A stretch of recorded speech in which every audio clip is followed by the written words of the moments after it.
नमस्कार दोस्तों, स्वागत है आपका हमारे चैनल सुगा सर क्लासेस में। प्लीज़ इस चैनल को ज़्यादा से ज़्यादा सब्सक्राइब करें और अपने दोस्तों में शेयर करें।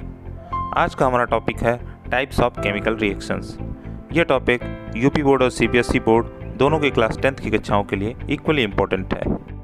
रासायनिक अभिक्रियाओं के प्रकार, टाइप्स ऑफ केमिकल रिएक्शंस।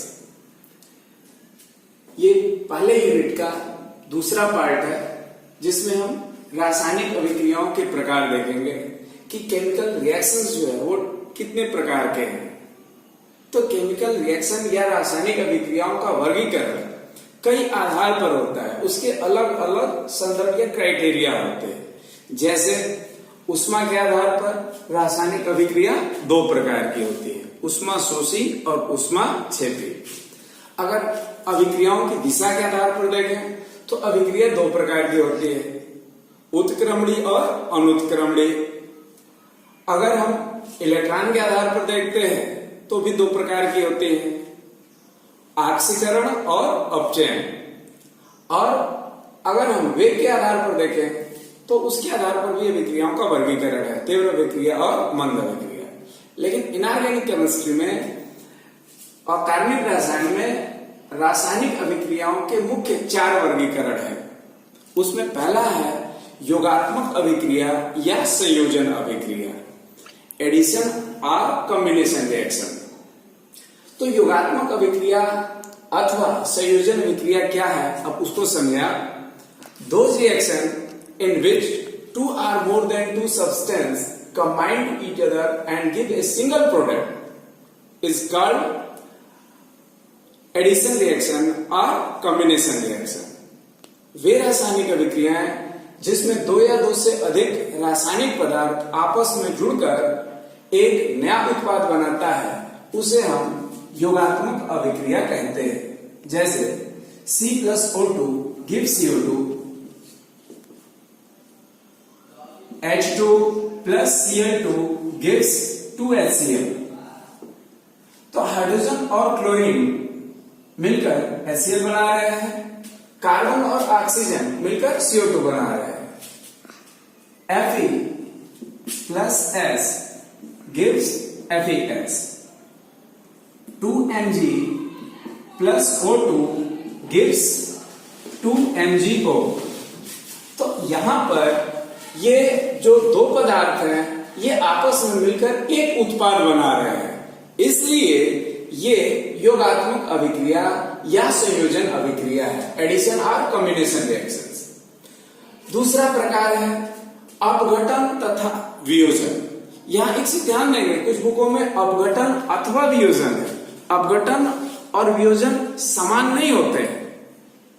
इन दोनों में समानता बस ये है कि एक पदार्थ एक से अधिक पदार्थों में टूट जाता है। बाह्य कारक, एक्सटर्नल इफेक्ट के कारण जब एक पदार्थ एक से अधिक भागों में टूटता है तो वो अभिक्रिया अपघटन या वियोजन होती है। लेकिन अपघटन और वियोजन में अंतर है। अपघटन अभिक्रिया में जो पदार्थ टूट जाता है फिर वो वापस नहीं जुड़ता है।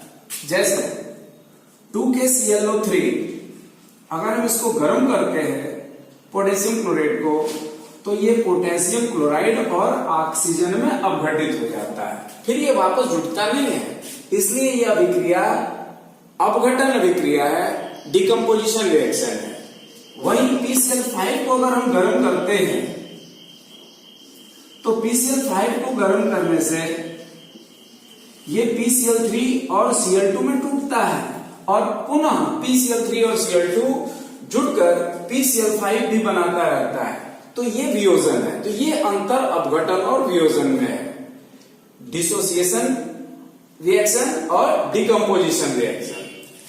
तो इसमें पहले ध्यान रखेंगे इसकी परिभाषा अपघटन या वियोजन में।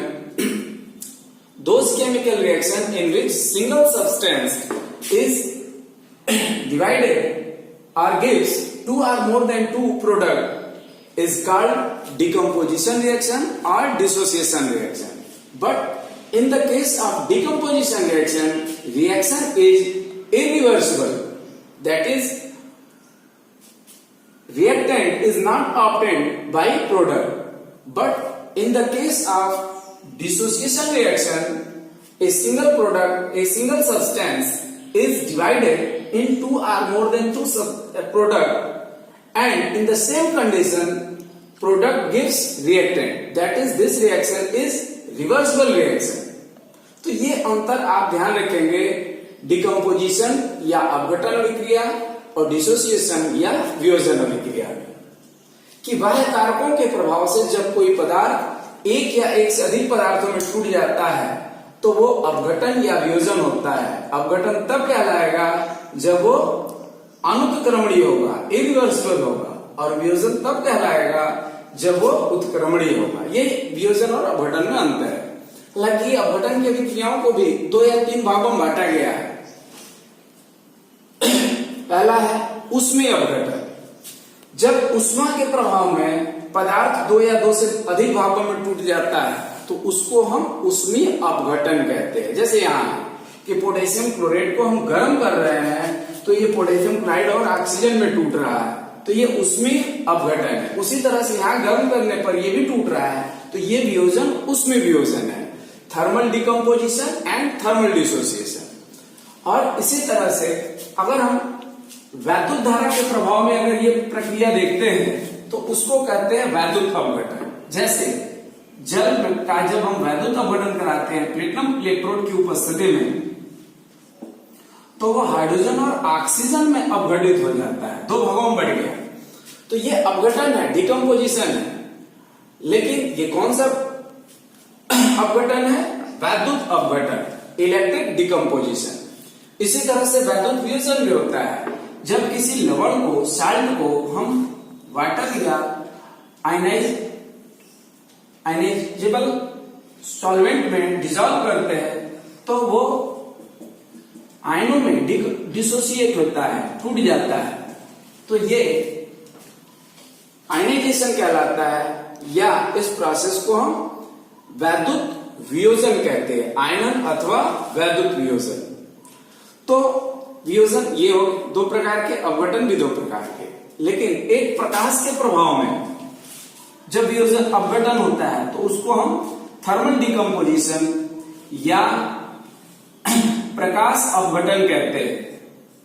जैसे सिल्वर क्लोराइड सफेद रंग का होता है, सूर्य के प्रकाश की उपस्थिति में वो सिल्वर और क्लोरीन गैस में अपघटित हो जाता है, जिसके कारण सफेद रंग का सिल्वर क्लोराइड ग्रेइश सिल्वर हो जाता है, वो स्लेटी रंग का हो जाएगा।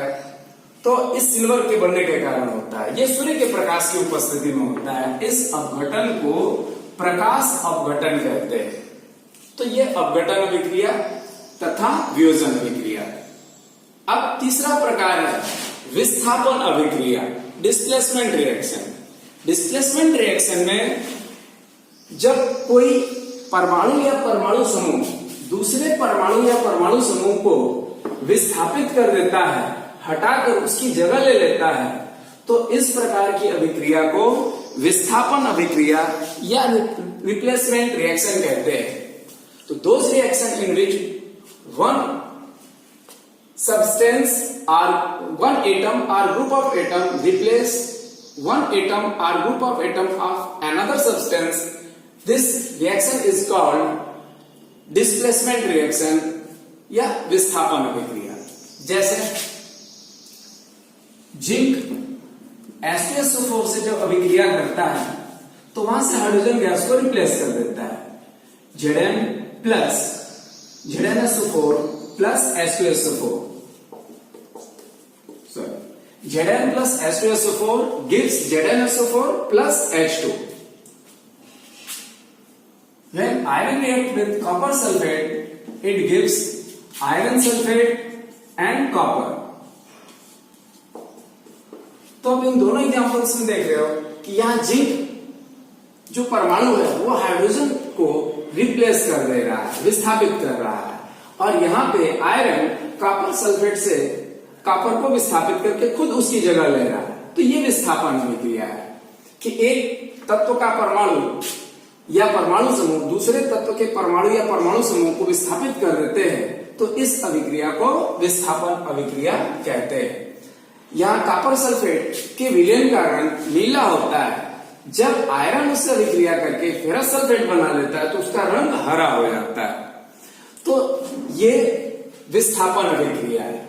अब फोर्थ टाइप जो है डबल डिस्प्लेसमेंट रिएक्शन, इसको कई जगह डबल डिकम्पोजिशन रिएक्शन भी कहा जाता है, द्विविस्थापन अभिक्रिया या उभय अपघटन अभिक्रिया।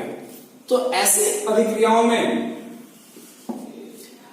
जब दो पदार्थों के परमाणु या परमाणु समूह एक दूसरे से एक्सचेंज होते हैं, अदला बदली होता है, तो उस अभिक्रिया को डबल डिस्प्लेसमेंट रिएक्शन कहते हैं, उभय अपघटन या द्विविस्थापन अभिक्रिया कहते हैं। जैसे सिल्वर नाइट्रेट की अभिक्रिया सोडियम क्लोराइड से कराते हैं तो अभिक्रिया के फलस्वरूप सिल्वर क्लोराइड और NaNO3 बनता है। तो यहां पर आप देख सकते हो कि Ag जो है वो Na के स्थान पर चला गया और Na Ag के स्थान पर आ गया। तो जो नए पदार्थ बन रहे हैं वो पदार्थों के भाग के या आयनों के अदला बदली से बन रहे हैं। तो ये अभिक्रिया उभय अपघटन या द्विविस्थापन कहलाता है, डबल डिस्प्लेसमेंट रिएक्शन। जैसे BaCl2 H2SO4 से अभिक्रिया करता है तो BaSO4 और HCl बनाता है। तो ये अभिक्रिया द्विविस्थापन अभिक्रिया का उदाहरण है। तो those reaction in which ion are part of substance of two compound interchange is called double displacement reaction। तो इस प्रकार से ये रासायनिक अभिक्रियाओं के 4 मुख्य भाग हैं। Thanks for watching our channel Sugar Sir Classes. Please like, share and subscribe. Thank you.